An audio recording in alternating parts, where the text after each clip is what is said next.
Hi guys, and welcome to my 2018 favorites. These are all the books I read, well not all the books that I read that are my favorite books. So the top 10 books that I read last year. There wasn't that much to pick from because I probably read maybe like one book a week last year. I did not read that many books. This year is complete opposite so far. I've read a lot of books so far in January. So this year is starting out to a completely different tune, which that happens from year to year for me. So I picked 10 out of the 50 or so, between 50 and 60 books. And I would recommend all these books that I picked, but some of them I like way more than the other ones. And so let me just start off with the honorable mention. It came close to making the list, but it didn't quite make the list. But the very first one is The Immortal Life of Henrietta Lacks, and is by Rebecca Skloot. This is a really popular nonfiction book like 10 years ago, and it's still quite popular. And I know they made a movie about it, and I watched the movie, and it had Oprah Winfrey in it, and I watched it after I read the book. But I was really surprised by the writing in this. It wasn't my favorite book just because it was kind of super scientific-y, which I like science and all, and a lot of it didn't bore me or anything. But after a while, I was like, I think sometimes it would reiterate about the genes and the science kind of constantly towards the end. So towards the end it started to drag a little bit. But The Immortal Life of Henrietta Lacks is about a woman who goes in, and she's a cancer patient at Johns Hopkins, and she goes there just because it's the only place that will take black people that do not have any insurance at the time, and a lot of them didn't. And so yeah, she comes from the poor slums. She goes there to get cancer treatment, and when she dies, they use some of her cells basically to evolve, and it makes modern medicine. So a lot of vaccines came from her cells. No other cells are kind of like hers or duplicated like hers. Her cells infected a ton of other people's cells, and they thought they would learn how to duplicate cells. They never duplicated cells before hers. And then they thought they were learning how to do it, and then it turns out her cells were just infecting all of them in cell culture. So it's a really fascinating book, and it talks about how her cells made very important vaccines, life-saving vaccines, and about her name, and it goes through her whole history and her family, but it also talks a lot about her name and how they didn't give out the name, they didn't talk about the person who it came from. And so yeah, a reporter comes along and meets up with a family who can't even afford health insurance themselves, and discovers more about this woman, and then ends up writing a book about it, and comes pretty close with Henrietta's daughter. And yeah, it's a really good book. If you haven't read it, if you haven't checked out the movie, you can check out the movie. There's way more information in the book than there is in the movie, and the movie doesn't really follow the book as that closely. I mean, it does to an extent, but there's also kind of movie things in it that I'm like, that didn't happen. There's a lot of that didn't happen. But yeah, check it out if you want a science book. But it's really good. It's a really good book, and it's really cool to read about. Sometimes science is boring, but this is a really fascinating human piece science story, and I understand why it was so popular for so long. I don't know why I talked about an honorable mention for that long. But let's do number 10. Number 10 was The Guernsey Literary and Potato Peel Pie Society by Marianne Shaffer and Anne Barrows. I love this story. The more I think about it, I love this story. When I read the book, I was like, that was a really great historical fiction romance. That's where I'd categorize this book. But the more I've seen the movie now, and with the movie and everything, it became one of my favorites for the year, I guess you would say. And it's a story that has stuck in my head. A lot of books I'm blown away by, and I'm like, that's really good. And then I 6 months later can barely remember plot details, but this one really stuck in my head. And if you didn't know, if you hadn't read this, it was really hyped up book it was hyped up this year because of the movie Netflix. But if you're into romance, it is a good romance story, and it's about a woman who's a writer, and she decides to check out this literary society who were occupied by the Germans for all of World War II, and that's the story, and she meets a collection of characters. I don't want to give too much away, but it is a really good romance story. This one was heavily popularized, and when I first saw it and read it, I was like, meh, I'm not going to read it. And then later on, I kept hearing about it on YouTube, and it was The Cruel Prince by Holly Black. And This book was really good in some ways. Some ways it was predictable, but as far as the fantasy realm she created, it wasn't super intricate yet or anything, and I'm excited to read the next book. I think that's why they made the list. Some of the fantasy books I read this year, I was kind of like, I mean, that was a cool story, they concepted it, but I wasn't that invested in the characters, so I didn't want to go on. And the love triangle, well, it's not a triangle at all, but the love romances between the main characters you kind of see coming a lot. But it follows a girl who is human, and she's in a fae world, and I don't read that much stuff about fairies, so it was kind of refreshing to read it. I know there's a lot of stuff out there about fairies, but as far as the fantasy I've read, I haven't read that much stuff. So it was kind of fun to read from the fae side of fantasy, I guess you'd say. I really liked it. I thought it was really good. The ending is what made me like the book in its entirety. It wasn't those. It was like eating pie or eating candy. It was an easy book to read. It wasn't hard to read. You read through it really quickly. It wasn't a book that you like stopped and picked up and you're like, this is really good, but I'm going to stop for a while and pick up something else. You flew through it really quickly, and there were just things in it that I was able to guess that I was like, I've seen this coming.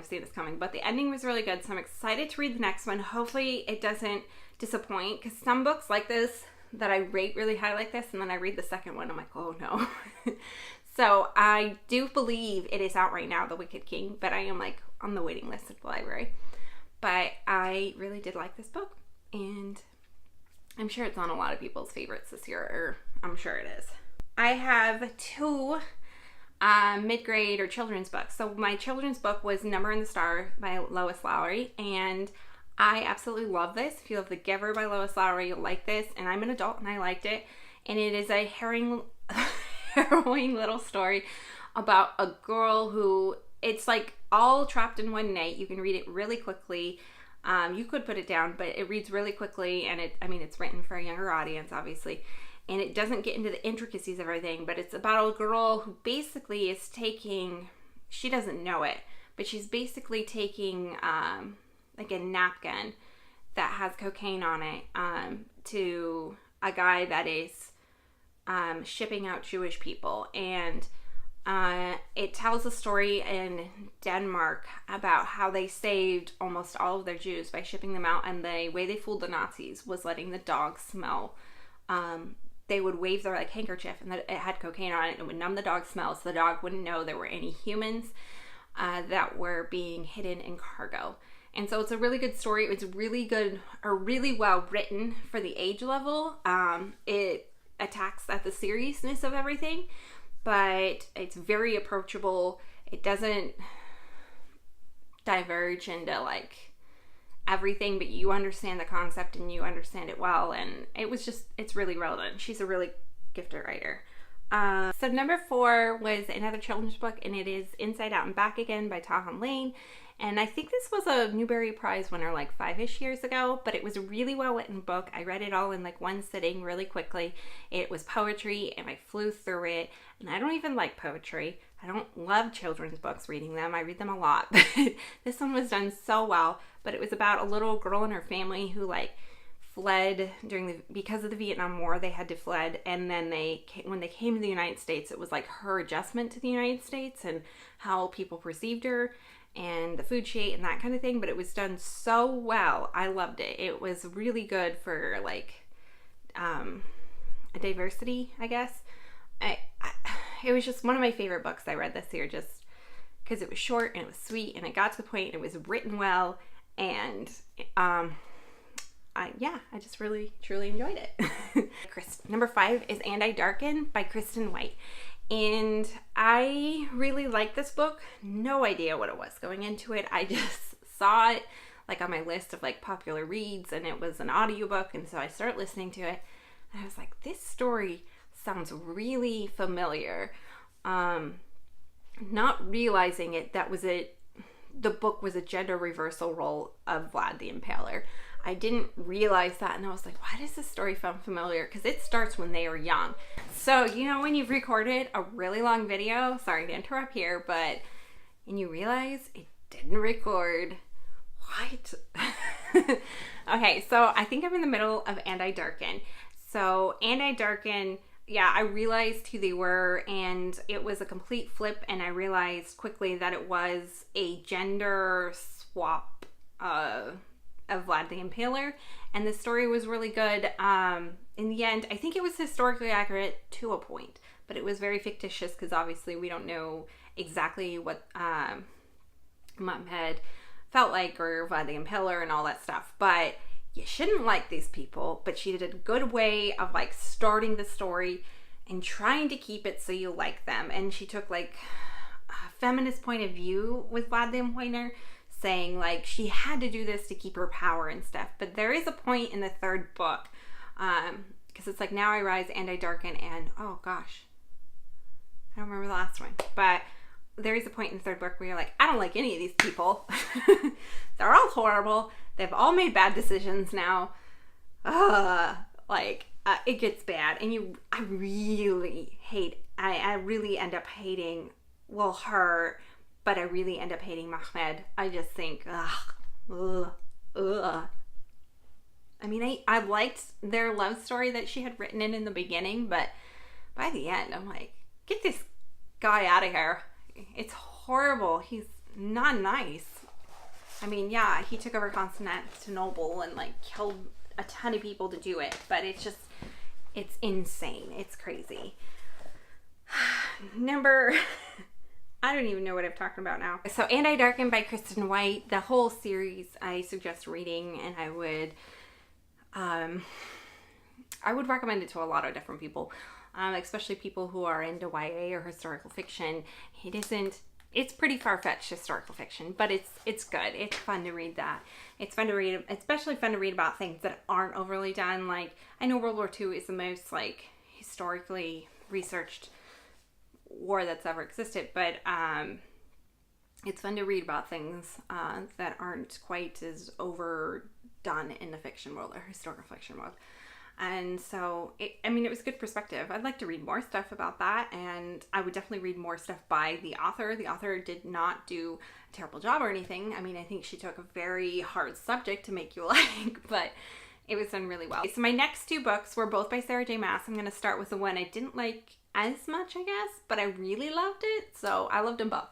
But the first one was Throne of Glass. And I had heard about this story when I first started getting into book two. People were talking about it constantly. And I think it was because she had brought out a new series of books in a whole new realm that year. And I read the new series of books. And they were pretty good. Some of them I loved. Some of them I was like, But this one, I really liked the start of it. The first book in the series was my favorite so far. I think I've read 3. And I know everybody is like finishing it because I think the last book, Ashes Something, came out this year. But I got a long ways to go. I'm like on book 4. I got like, I don't know how many, but I have a really long ways to go. But I really liked the story. I was impressed because Throne of Glass is about a young girl who has been taught to be an assassin. You don't know a lot about her history. You do get it more in the next books. But she is like in a prison, and she gets brought out of the prison to become the king's assassin. So, and she gets to do a competition, which is, they make it seem like it's easy for her, and then sometimes they're like, is it easy? I don't know, but I was done well. The romance is pretty good, pretty steamy, and yeah, I really liked it. The next one was Catwoman Soulstealer, which I loved by her. I read 2 of the DC comics last year in 2018. I just read one in 2019. I know there's another one coming out. My only dish about these DC comic books is I'm like, I want to read more about them. Like, this is some of the best written, comic books are one thing. That's like a whole different realm. But as far as actually reading a story about them, like, I loved reading these stories, and I want second books. Like, can that happen? And I hadn't really read many comic books about Catwoman, so this was like a nice, refreshing thing for me. Plus, the writer's a really good writer, so I really liked it. I liked it way more than I liked Batman. Batman was good by Marie Lu, and Warcross was good by Marie Lu, but it just, for me, they weren't the top of the game. They weren't the ones I'd recommend first. I would definitely recommend Catwoman. Loved her story. I thought she did an even better job than in Throne of Glass of doing that thing where, is this person evil because they do evil crap? Or Do they have good intentions behind them? Are they a good person? Or is it the scenario they were stuck in? That kind of thing. I thought she did an even better job in Catwoman. So I really liked it. But I'd recommend them both. I liked them both. One's a really long fantasy series and one's like a standalone comic book. So they're kind of separate in that way. Oh my gosh, man, I feel rusty during these. But Jodi Picoult, Small Great Things. I thought this was done really well. There was another book released this year that was brand new. Was The Hate You Give by Angie Thomas. Loved it as well. It's kind of on similar lines, so if you like that, you'd like this. I just like this one a little bit more. I thought the research was done incredibly well on the white supremacist perspective. I mean, both books are good. They're just completely separate books to me, where this one is more of an adult, more dense book. The other one was more of a YA. I could read it really fast. The characters were gripping. Both of them were good. They're just, this one is, I guess, more of my preferred style of reading. I don't know. They were hard to choose between. But Small Great Things is about a black woman who is a nurse, and she's been a nurse for 30 years. She gets charged with a murder charge of a baby, and the baby was a white supremacist who said they didn't want her touching the baby, and that in itself was something she had never really came across. And you hear from the white supremacist side. I was listening to this on audiobook the first time I was listening to it, and when he got on, I was like, oh my god, I have to turn this off because I was outside in my garden. I was like, people can't hear me listening to this because he is crazy in the beginning. In the end, he does change a little bit, but it is a good book, and it is well done in research, and you feel a lot of empathy, and it is hard stuff to be written about. And I thought she did a really good job. I know she says in the beginning she was really quite nervous to write from a black female's perspective and from the white supremacist perspective. But I thought she did a really good job, and it contains all the problems and all the issues, and it's gripping. You want to know, even though you know she can't lose. Hopefully she cannot lose this case. But while you're going through it, you're like, is she gonna lose? What? Oh my gosh, could she lose this in today's courtroom? It just, that would be insane. So it is gripping, and it does keep the story rolling, and you really are on your toes. So yeah, it's a good book. Sad though about the baby, and sad but good. Very good. You'll like it. And the next one, this one did not, I don't think this is my number one book, but Fredrik Backman was my number one last year because A Man Called Ove with Universal. Absolutely loved Beartown. Getting into it, I'm like, it was one of those things again where he is the author, which I've had 4 or 5, maybe 6 authors in my lifetime that I can pick up anything they write, even if I'm not interested. In the beginning, I'm always like, am I interested in this? And then I keep reading, I'm really interested in this just because they're a good writer. But Fredrik is one of those writers who, whatever their brain chemistry, matches mine really, really good, and I will read anything he puts out, even a depressing, angry story as Beartown. Beartown is about a town that lives and breathes on hockey, and a youth league hockey nonetheless. It is pathetic and sad in a way. I mean, it does happen, but it is so sad, the pressure that's put on these young boys. The whole story is centered about a rape, and which is incredibly sad as well. And you do hear all perspectives in the story. You do hear the rapist, you do hear from his perspective, what's going on in his life. You do hear from the girl in the rape, and then you hear from the family. And it doesn't even start that way. It starts out just gaining this whole town and setting up this entire town. And you hear from all these different people in the town and how much pressure they're under and everything that's going on with family and all that stuff. And you hear about their teammates' perspectives in life. And it just kind of goes through the whole thought process, and it is so sad and aggravating and makes you angry and makes you think about the book in the end. It does not end well. Spoiler alert. It doesn't. There is a second one, and it's called Us Against You, and it's about the neighboring town, which this book does hint about it, and this town, which they're both hockey towns. And so I'm really excited to read it. I did pick it up in August, and I was like, I'm going to read this, and then I said, no, wait till winter, and I still haven't read it. But it is on my February TBR. I'm so excited to read it. Wonderful book, just wonderful writing. It'll make you angry. Just read it. I mean, you've got to read it. It's definitely close to number one. My number one this year was We Were the Lucky Ones by Georgia R. Hunter. I think that's her name. I don't know why I always say R, but I feel like that's always listed. I just put Georgia Hunter. Whatever. We Were the Lucky Ones is a story, incredibly sad once again. I don't know what's with me, all these sad stories, but it is historical fiction, which is my favorite. I do love a bit of romance too. I think there was a little bit of romance in this book. And it is a real life story though, and it is amazing. The author, the research she did with the family and collecting it all and trying to captivate these people, and the voices are very distinct. In the very beginning, I didn't know what I was getting into, and I was like, what the heck is going on? Because it was flipping voices. And at first I like read straight through and I'm like, this isn't the same person. I went back to the chapter. I'm like, oh no, it's not, because I distinctively like recognized the voice was different. So know that when you're getting into it. There's a lot of characters, but it is about a family and a part of Poland. Well, most of Polish Jewish people were wiped out during World War II. Incredibly sad. And it is a family that in a specific city where like everyone does get wiped out except this family somehow survives. And it's kind of gives that in the synopsis. So I'm not like giving anything away, but it's an incredibly harrowing story, and you don't believe everything that's going on unless it actually did happen in history. Because you're like, these people got away with this? How'd they do that? Like, some of it's really scary, and you're like, oh, do they get away? And it's just like one of those books that keeps you second guessing. It's done well. It's incredible. I cannot believe it is actual history. And it's kind of nice, all the World War II stuff and all the stuff you read. None of it really ends up happy, unless it is fictitious and the writer kind of wrote it in a way to do it, I guess. But a lot of it doesn't. And it's kind of nice to read something that isn't fully fictitious, I guess you would say, because the story is true and all the steps and all the historical things that happened are true. I mean, it's in a way a little bit fictitious about like the emotions and feelings, but she did as much research to figure out those people's personalities. So it's incredible. Like, it's kind of nice and uplifting in a way, as sad as the Holocaust was. And, but it's good. It's gripping.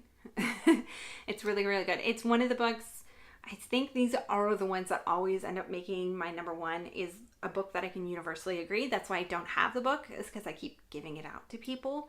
It was a book that I was like on the list forever. And this is not a new book. I was on the list forever at the library to get this book. And then when I got it, I did go out and buy it. And then I've loaned it out several times. So that's why I don't have it. But it's one of those books you can give to anybody and everybody will enjoy the story. It is hard. It is long. It is laborious. You can set down the book. I did. I set it down from audio and stopped for a while, and you can pick it back up. That's no problem. But it's rewarding. So rewarding in the end. And I really liked it. So I know that was really, really long. But I hope you liked my 2018 favorites. There wasn't a ton of YA. Yeah, there was. There was a ton of YA. I do love YA. I do love romance. I do love historical fiction. It's kind of reflected here. But we'll see you for my January wrap up, I guess. And I've read some really good books this year. So I'm so excited. And see you next time. Bye.